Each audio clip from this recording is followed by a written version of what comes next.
जय मसीह की दोस्तों, आज के सेशन में आपका बहुत बहुत स्वागत है। और आज एक खास सेशन हम आपके सामने लेकर उपस्थित हुए हैं, जिसमें हम बात करेंगे परमेश्वर के वचन में से चंगाई के वचन पर।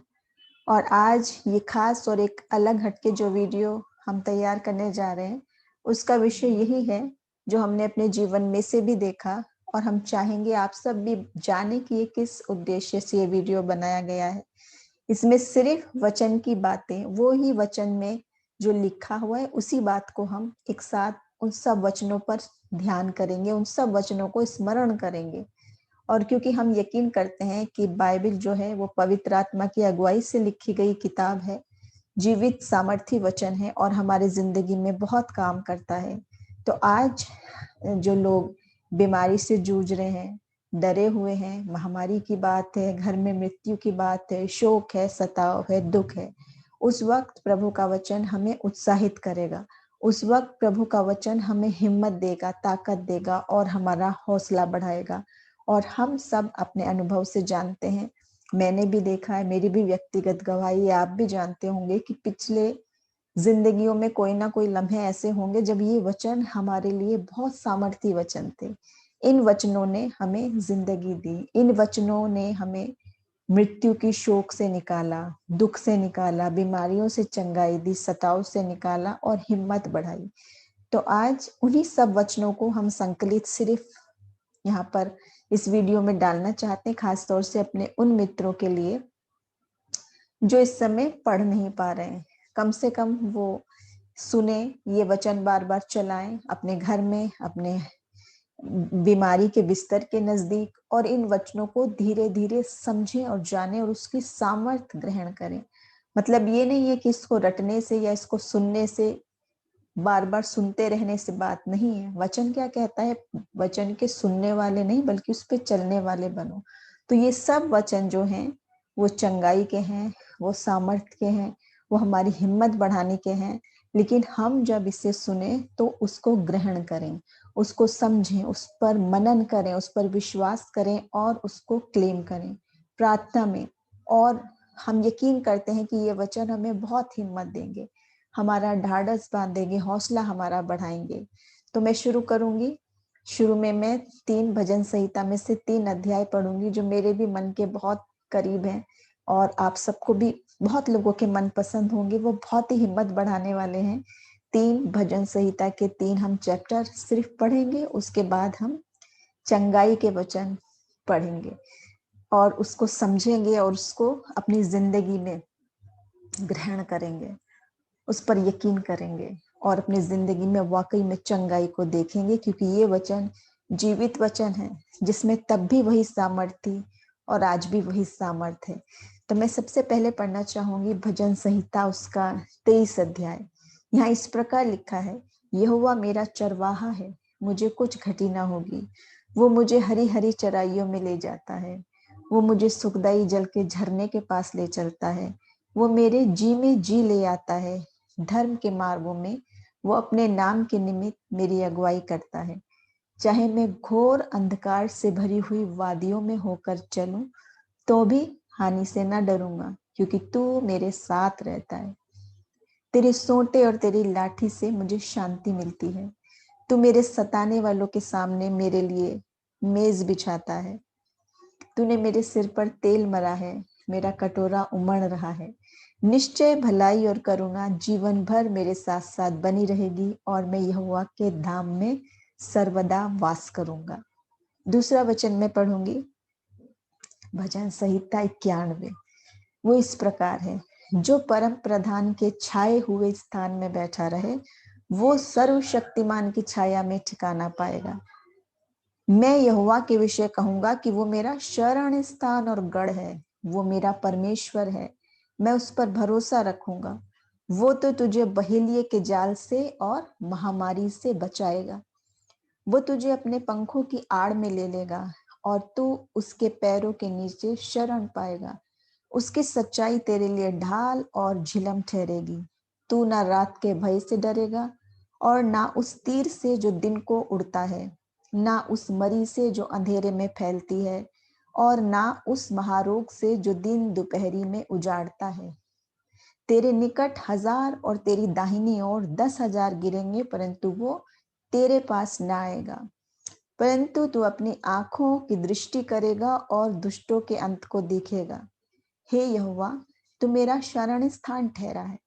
तूने जो परम प्रधान को अपना धाम मान लिया है, इसलिए कोई विपत्ति तुझ पर न पड़ेगी, न कोई दुख तेरे डेरे के निकट आएगा, क्योंकि वो अपने दूतों को तेरे निमित्त आज्ञा देगा कि जहां कहीं तू जाए वो तेरी रक्षा करें। वो तुझको हाथों हाथ उठा लेंगे, ऐसा ना हो कि तेरे पाँव में पत्थर से ठेस लगे। तू सिंह और नाग को कुचलेगा, तू जवान सिंह और अजगर को लताड़ेगा। उसने जो मुझसे स्नेह किया है, इसलिए मैं उसको छुड़ाऊंगा। मैं उसको ऊंचे स्थान पर रखूंगा, क्योंकि उसने मेरे नाम को जान लिया है। जब वो मुझको पुकारे, तब मैं उसकी सुनूंगा। संकट में मैं उसके संग रहूंगा। मैं उसको बचाकर उसकी महिमा बढ़ाऊंगा। मैं उसको दीर्घायु से तृप्त करूंगा और अपने किए हुए उद्धार का दर्शन दिखाऊंगा। इसके बाद एक और वचन, भजन संहिता 121। यहाँ इस प्रकार है, मैं अपनी आंखें पर्वतों की ओर लगाऊंगा। मुझे सहायता कहाँ से मिलेगी? मुझे सहायता यहोवा की ओर से मिलती है, जो आकाश और पृथ्वी का करता है। वो तेरे पाँव को टलने ना देगा, तेरा रक्षक कभी ना ऊंघेगा। सुन इस्राएल का रक्षक, ना ऊंघेगा और ना सोएगा। यहोवा तेरा रक्षक है, यहोवा तेरी दाहिनी ओर तेरी आड़ है। न तो दिन को धूप से और न रात को चांदनी से तेरी कुछ हानि होगी। यहोवा सारी विपत्ति से तेरी रक्षा करेगा, वो तेरे प्राण की रक्षा करेगा। यहोवा तेरे आने जाने में तेरी रक्षा अब से लेकर सदा तक करता रहेगा। ये 3 भजन संहिता में से हमने 3 भजन पढ़े हैं, जो बहुत ही इनकरेजिंग है, जो हमें सहायता देने वाले, हमारा उत्साह बढ़ाने वाले हैं। अब हम कुछ वचन देखेंगे जो चंगाई के हैं।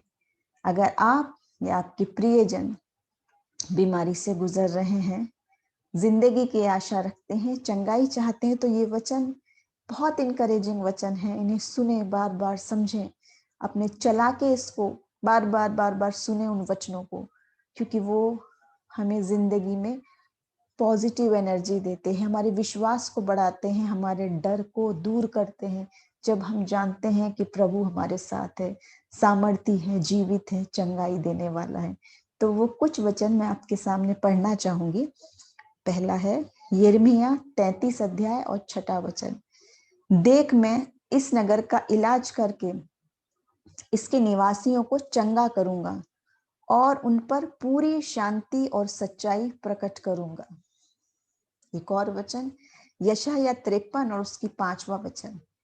परंतु वो हमारे ही अपराधों के कारण घायल किया गया, वो हमारे अधर्मों के कामों के हेतु कुचला गया। हमारी ही शांति के लिए उस पर ताड़ना पड़ी, कि उसके कोड़े खाने से हम चंगे हो जाएं। अगला वचन प्रेरितों के काम 3 अध्याय और उसका 6 वचन। तब पतरस ने कहा, चांदी और सोना तो मेरे पास नहीं है, परंतु जो मेरे पास है वो तुझे देता हूं। यीशु मसीह नासरी के नाम से चल फिर। इसके बाद लूका 4 उसका 40 वचन।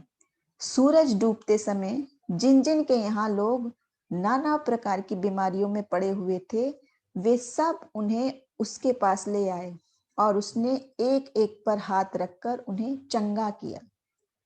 दूसरा राजा 20वां अध्याय 5 वचन।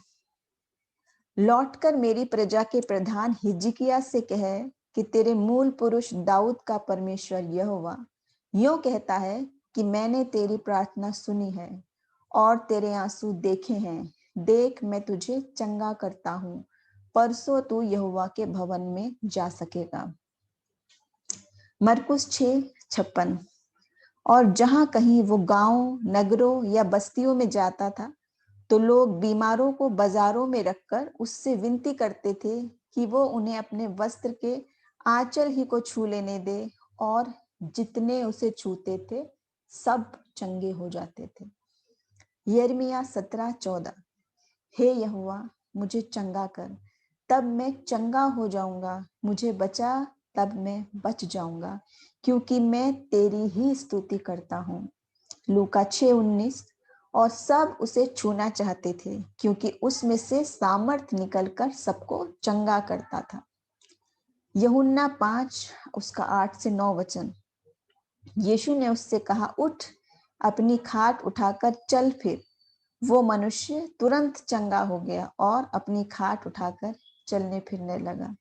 मत्ती 14:14। उसने निकलकर बड़ी भीड़ देखी और उन पर तरस खाया और उसने उनके बीमारों को चंगा किया। प्रेरितों के काम 9:34। पतरस ने उससे कहा, हे एनियास, यीशु मसीह तुझे चंगा करता है, उठ, अपना बिछौना उठा। तब वो तुरंत उठ खड़ा हुआ।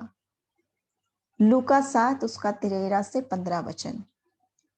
उसे देख प्रभु को तरस आया और उसने कहा, मत रो। तब उसने पास आकर अर्थी को छुआ और उठाने वाले ठहर गए। तब उसने कहा, हे जवान, मैं तुझसे कहता हूँ, उठ। तब वो मुर्दा उठ बैठा और बोलने लगा और उसने उसे उसकी माँ को सौंप दिया। अगला वचन मत्ती 9 उसका 28 से 30 वचन। जब वो घर में पहुंचा तो वे अंधे उसके पास आए और यीशु ने उससे कहा, क्या तुम्हें विश्वास है कि मैं ये कर सकता हूँ? उन्होंने उससे कहा, हाँ प्रभु। तब उसने उनकी आंखें छूकर कहा, तुम्हारे विश्वास के अनुसार तुम्हारे लिए हो। और उनकी आंखें खुल गई और यीशु ने उन्हें चिताकर कहा, सावधान, कोई इस बात को न जाने। मत्ती 9:22। यीशु ने फिरकर उसे देखा और कहा, पुत्री, ढाढ़स बांध, तेरे विश्वास ने तुझे चंगा किया है। अतः वो स्त्री उस ही घड़ी चंगी हो गई। मत्ती 8 तीसरा वचन। यीशु ने हाथ बढ़ाकर उसे छुआ और कहा, मैं चाहता हूं तू शुद्ध हो जा। और वो तुरंत कोढ़ से शुद्ध हो गया। यशाया 38:16 से 17 वचन। हे मेरे स्वामी, इस कष्ट के समय का उपयोग फिर से मेरी चेतना को सशक्त बनाने में कर। मेरे मन को सशक्त और स्वस्थ होने में मेरी सहायता कर। मुझे सहारा दे कि मैं अच्छा हो जाऊं। मेरी सहायता कर, मैं फिर से जी उठूं। देखो, मेरी विपत्तियां समाप्त हुई, अब मेरे पास शांति है। तू मुझसे बहुत अधिक प्रेम करता है। तूने मुझे कब्र में सड़ने नहीं दिया। तूने मेरे सब पाप क्षमा किए। तूने मेरे सब पाप दूर फेंक दिए। लूका 8 उसका 50वां वचन। यीशु ने ये सुन लिया, सो वो उससे बोला, डर मत, विश्वास रख, वो बच जाएगी। लूका 8 उसका 48 वचन। इस पर यीशु ने उससे कहा, पुत्री, तेरे विश्वास ने तेरा उद्धार किया है, चैन से जा। यूहन्ना 4 उसका 50। यीशु ने उससे कहा, जा, तेरा पुत्र जीवित है। उस मनुष्य ने यीशु की कही हुई बात की प्रतीति की और चला गया। यूहन्ना 11:43। ये कहकर उसने बड़े शब्द से पुकारा कि हे लाजर, निकल आ। लूका 7:7। इसलिए मैंने तेरे पास आने तक की नहीं सोची, किंतु तू बस कह दे और मेरा सेवक स्वस्थ हो जाएगा। मत्ती 8:14 से 15। यीशु जब पतरस के घर पहुंचा, उसने पतरस की सास को बुखार से पीड़ित बिस्तर में लेटे देखा। सो यीशु ने उसे अपने हाथ से छुआ और उसका बुखार उतर गया। फिर वो उठी और यीशु की सेवा करने लगी। निर्गमन 15:26। यदि तू अपने परमेश्वर यहोवा का वचन तन मन से सुने और जो उसकी दृष्टि में ठीक है वही करे और उसकी आज्ञाओं पर कान लगाए और उसकी सब विधियों को माने, तो जितने रोग मैंने मिस्रियों पर भेजा है उनमें से एक भी तुझ पर न भेजूंगा, क्योंकि मैं तुम्हारा चंगा करने वाला परमेश्वर हूँ। यूहन्ना 9:11। उसने जवाब दिया, यीशु नाम के एक व्यक्ति ने मिट्टी सानकर मेरी आंखों पर मली और मुझसे कहा, जा और शीलो में धो ले। और मैं जाकर धो आया और बस मुझे आंखों की ज्योति मिल गई। तीसरा यूहन्ना 1 अध्याय 2 वचन। हे प्रिय, मेरी ये प्रार्थना है कि जैसे तू आत्मिक उन्नति कर रहा है, वैसे ही तू सब बातों में उन्नति करे और भला चंगा रहे। यशाया 41:10, मत डर क्योंकि मैं तेरे संग हूँ, इधर उधर मत ताक क्योंकि मैं तेरा परमेश्वर हूँ। मैं तुझे दृढ़ करूंगा और तेरी सहायता करूंगा और अपने धर्म में दाहिने हाथ से तुझे संभाले रहूंगा। भजन संहिता 6 दूसरा वचन, हे यहोवा मुझ पर दया कर, मैं रोगी और दुर्बल हूँ, मेरे रोगों को हर ले, मेरी हड्डियां कांप कांप उठती हैं। याकूब 5:15। विश्वास के साथ की गई प्रार्थना से रोगी निरोगी होता है और प्रभु उसे उठाकर खड़ा कर देता है। यदि उसने पाप किए हों तो प्रभु उन्हें भी क्षमा कर देगा। याकूब 5:16। इसलिए अपने पापों को परस्पर स्वीकार करो और एक दूसरे के लिए प्रार्थना करो ताकि तुम भले चंगे हो जाओ। धर्मी जन की प्रभावशाली प्रार्थना से बहुत कुछ हो सकता है। तो ये कुछ वचन हैं। यूं तो जब हम बाइबल पढ़ते हैं, अध्ययन करते हैं, तो इन वचन की गहराई में जाते हैं और भी बहुत सारी बातें हम देखते और समझते हैं। लेकिन ये छोटा वीडियो हम खास तौर से उन अपने मित्रों के लिए, उन परिवारों के लिए भेजना चाहते हैं, शेयर करना चाहते हैं। और हमारी गुजारिश है कि आप भी सब, क्योंकि ये वचन कहीं ना कहीं किसी ना किसी को प्रोत्साहन देगा, जीने की आशा देगा, विश्वास देगा, उम्मीद देगा उस प्रभु में, और उनकी जिंदगी में काम करेगा ये वचन। क्योंकि ये वो वचन है, जीवित वचन, सामर्थी वचन है, जिसने हम सब चक्के देके हमारी जिंदगियों में काम किया। तो प्रभु इस वचन से हम सबको बहुत आशीष दे, बहुत इंकरेजमेंट दे कि हम इन सारी बातों में देखें कि यीशु मसीह कब सबको कब से देखें कि हर किसी को जहां जहां था चंगाई देते रहे, चंगाई देते रहे। जिसने मांगा उसको चंगाई दी, यहाँ तक कि मृत्यु पर भी फतेह दी। मुर्दा को भी आवाज दी, वो भी निकल कर आ गया। और बहुत सारे बातें और चमत्कार, पूरी बाइबल पढ़ी है, भरी पड़ी है, तो पढ़ें उसको, उसको ग्रहण करें, उसको समझे। वो जीवित वचन आज आपसे क्या कहना चाहता है। आप कोई भी क्यों ना हो, प्रभु आपसे प्रेम करता है, वो आपको जीवन देना चाहता है। वो चाहता है कि हम मन फिराकर उसके सम्मुख आए। पापों को भी क्षमा करेगा, अधर्मों को भी क्षमा करेगा, चंगाई भी देगा। और आप उसमें जब विश्वास करते हैं, जब आशा करते हैं, तो ये वचन ऐसा नहीं है कि इसको सुनने से, इसको रटने से, इसको पढ़ने से, इसको लिखने से काम होगा। नहीं, काम तब होगा जब हम उसको ग्रहण करेंगे, उस पर चलने लगेंगे और उस सच्चे मन से स्वीकार करेंगे उस उद्धारकर्ता परमेश्वर को और उसकी योजना को। ये वचन बहुत जीवित वचन है और मैंने अपने जीवन में इनसे बहुत आशीष पाई है। इसीलिए प्रभु ने मुझे बोझ दिया कि मैं आज सिर्फ वचन ही, जो स्वयं बाइबल में है, लेकिन एक संकलित कुछ बातें चंगाई से संबंधित, इंकरेजमेंट देने वाली, आशा देने वाली, एक जगह संकलित करूं एक छोटी वीडियो में, ताकि हम उन तक पहुंचा सकें जो पढ़ नहीं पा रहे हैं, बीमारी के बिस्तर पर हैं, नहीं पढ़ पा रहे हैं रेगुलरली जैसे बाइबल पढ़ते थे। तो कम से कम उन तक वीडियो पहुंचे, उन तक ये आवाज सुनाई दे, उन तक ये वचन पहुंचे और आशीष पाए, चंगाई पाए। यही प्रार्थना है। ये वचन जहां जहां जाए, सामर्थी वचन, जीवित वचन, आत्मा का काम हो और बहुत सारे लोग शिफा पाए, शांति पाए, उत्साह पाए, नया विश्वास पाए। प्रभु इस वचन के जरिए आप सबको आशीष दे। जय मसीह की।